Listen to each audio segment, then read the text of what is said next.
mercy and we walk humbly before God. One of the things that I just want to just touch on some things when it comes to God and His people. God was a very, God, let me say, God is a very patient God. He's long-suffering, and he's easily treated, and somewhat he's a procrastinator. And I say that with all respect, because the Bible says that the Lord is not slack, but He's long-suffering.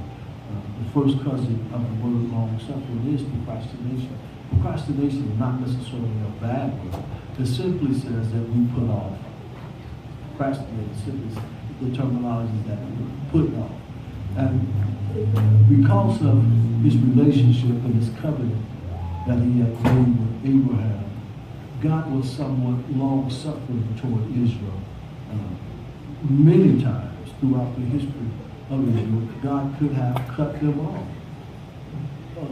But because He's a God of covenant, and He's a God of holding His part of the vow or the covenant that He makes, sometimes He allowed things to be. And when God allowed things to be, people have a tendency of taking advantage of what God is allowing to be. We're not as God. We don't do like God. We don't treat God like God treats us. We don't do it. We're not as fair to God as God is to us. We're not as reliable and dependable to God. You know, we talk about His goodness toward us, but we don't show, let me say, we don't show as we should our goodness toward Him. I know that we cannot do what God does because we're finite, but we can give Him an expression of who we are through our love, our faithfulness, and our dependability. You know, and sometimes we're slack on that. But it doesn't take away what He feels about us and how He loves us and how He treats us. God loves us in spite of us. You know, that's a hard pill to swallow. But God loves us in spite of us. And he's the type of person that says, listen, hey, if I'm going to do something, I'm going to do it. I'm going to hold my end of the bargain. Whether you hold your end or not, but I'm going to hold my end, because He knows that everything that He does is going to fall in place. Everything that God set, every order that God set, every mandate that God set, always fall in place. God has a purpose for doing everything that He does, because He knows the end of everything. He knows the end of everything. He's the God of foreknowledge. He knows the end of everything. During the process of getting to the end, it becomes us to hold our part, and sometimes we don't. And we have the ability to do what God has asked us to do, because God won't put no more on us than we can. And I know that's a doxology, but it's the truth. God will not put no more on you than what you can bear. And the Bible said there's no temptation of the man that's uncommon, and every temptation, God always makes an escape. So God always provides for us. He always takes care of us. And He knows what we can handle and what we cannot handle. Yeah. You know, and He will not put more on us that we can handle. So then that way we can't judge God foolishly. You know, even in the Word of God, you know, people say, you know, everything that's in the book we can do. Everything in the book we can do. We're going to be held accountable to everything that's in this book when it comes to our living, our lifestyle, and our standards. We are held accountable. And there's nothing in here that we cannot do. So when we go to God, when we stand before Him, He can say, it's just like, you ever been on the job? Some of you probably haven't. And I know some of you that probably worked in factories or worked in clerical work. You go to a job and you say, I can't do it. I just can't do it. And they look at you like, well, you know, if you can't do it, that's on you. They're not going to make any adjustments because you can't do it. Because somebody else have came before you and done it. They made it happen. a few years ago I worked in a place, and man, I had a certain requirement that I had to do, and I had to do it per hour. And man, I was struggling. I said, man, I can't do this. But then I looked at everybody else, and they were doing it. You know what I'm saying? I said, so when others are doing what you can't do, there's no mercy towards you. Because others have already done what you say you can't do. So the slackness is not in how it must be done, but the slackness is in you because you can't do it. And in actuality, we can do more than what we think we can do. And even with the Word of God, I was listening to a preacher, and he was talking about the millennials and what's the next trillennials? Is that the next generation? It's the millennials, and then it's the trillennials. That's the generation that's coming after the millennials, the trillennials. And he has a very large church in North Carolina, and he has a strong youth contingent. I mean, a whole lot of young people. And he sat down and he talked to those who what we call millennials about the church. And they just did a survey, and they were saying to him, he said, listen, it's not the way you dress, it's not the standard of holiness, it's not the way you worship, it's not about church, it's not about that. One thing that confused them was the life that people live. That say one thing and do another thing.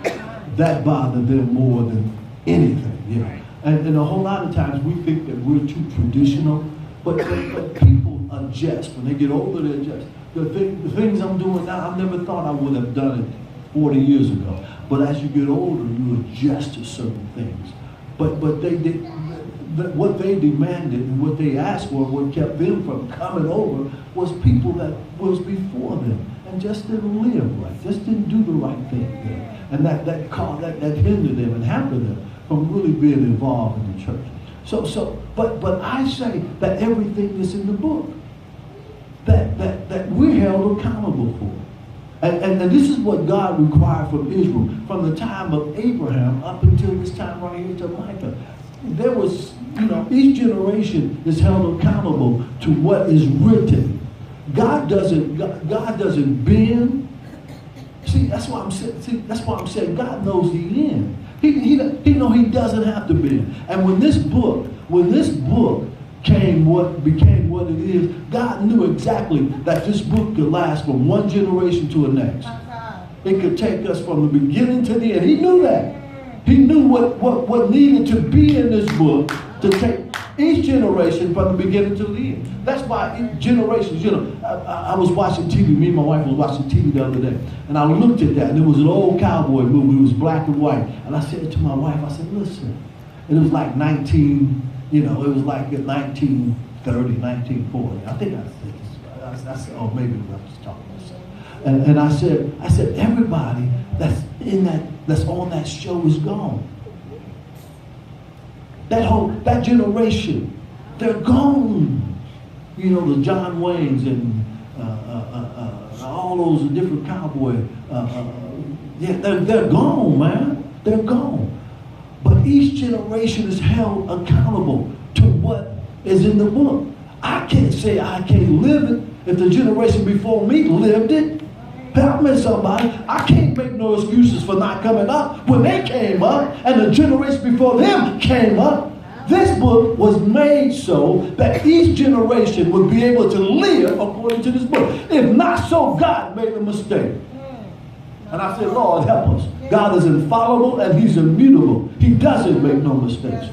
And I negotiated contracts. And then whenever there's a contract, we know exactly what we can do and what we can't do. We know exactly what we can live on and what we can't live on. We knew that when we was going, and we had our mind made up what we wanted, what we didn't want, what we should accept, and what we weren't not, what we will not accept. And that's a contract, that's a covenant, and that's the same way with God. When He made this covenant with Abraham, He made it from generation to generation. He said, as far. He said, look at the stars, Abraham. This is the generation. God knew when He knew the beginning and He knows the end. And I know, I was just I was just reading the other day, and I'm saying this is part one, and I was reading the other day, I was watching where a missionary from Oral Roberts went to this island, and his mind was to convert all these people to Christianity. But these people had been isolated. Some say they had been isolated for 30,000 years, which, I don't know if I believe that or not. There's just some things are just, what you call it, I want to use that word, it's not coming to me. But I don't know if that's true or not, but that's what they said. But he wanted to convert them. And before as soon as he got on the island, they killed him. They killed him. So he didn't even get a chance to convert. But prior to that, they had went to the island, and they took 2 elders, and they took 3 kids, and they took them over to England. And within 2 weeks, the elders were gone. They kidnapped them. Within 2 weeks, these folks had lived by themselves so many years. Their immunity was so strong. They don't know what cancer is. They don't know what all these diabetes. They don't know nothing about that. They are perfect specimens, And then you know how we are. We take diseases over them, and we take all kind of stuff. But that's a generation that lived traditionally following the generation that was before them. The generation before them knew what they had to do to stay pure. So they did the same thing. So when they see folks coming, the first thing they know how to do is to get rid of them. Not that they don't want them there, but they know what they're bringing to them. And that's the same way the way the book is. The book is made that each generation can do what the generation done prior to them. If not so, God would be unjust to call them according to this book 20 years ago and then give us leeway. It doesn't work like that. If they said back then stealing was wrong today. Well, can you steal? Can you go in the store and say, well, man, I stole because I just didn't have no shirt? Does that justify stealing? No, it doesn't. Stealing is stealing. Wrong is wrong. So we have to understand that. And God made it so that each generation that he dealt with could live according to the covenant and to what was prophesied and what was put in this book. Even though, as I state, the book was not even made then, but yet God was telling them how to live and how to live. And in these generations, the Jews are people that are very passive in their history. They're very accurate in their history. They're precise, from generation to another generation. They teach their children what generation was before them, and the generation before them taught their children. Like we don't know our ancestry. When I was years and years ago, when we have a family reunion, we would always have one of the elders come, and they would give us a history of our family roots, but we don't know that anymore. So you don't know if you go on with a cousin, you're married to a cousin. Help us somebody, you just don't know, because we're not as accurate. But the book itself, God help us. The book itself knows exactly what we need and what we can live up to. And not only for this generation, but for the generation to come. So God dealt with them. He dealt with Israel. I'm getting ready to close in 2 minutes. He dealt with Israel with this. He said, I'm the God. The generations that's before you over 2,000 years, they're gone. But I was their God just like I'm your God. Everybody before us are gone. But he was their God just like he's our God. He's eternal. He's still here. God is immutable. God cannot change. God cannot change. If God said he's going across the street, that's where he's going. Help us, somebody. Somebody say, help us. God has to do. And he dealt with each generation accordingly. And now he's on top of the mountain with Israel. He said, listen, I'm the one that delivered your forefathers. Yeah, I'm the one that brought them up out of Egypt when they were in slavery, when they chose to go to Egypt. I'm the one that took Joseph and put him in prison for accusation and then pulled him out and then made him the 3rd highest in Egypt. I'm the one that allowed that to happen because Israel could not have survived. Israel could not have survived if they would have stayed in Midian and Medina. They had to come out. He knew it. So he allowed Joseph to become the third highest in Egypt. And now they went through that and they went to the promised land. And God is dealing with them and said, now I've dealt with you according. Whenever you needed me, I've always been there. We're standing on our feet. Whenever you needed me, I've always been there. Now we got to talk about some things. Somebody say, help us, Holy Ghost. Gracious Father, we thank you for your loving kindness and your tender mercy.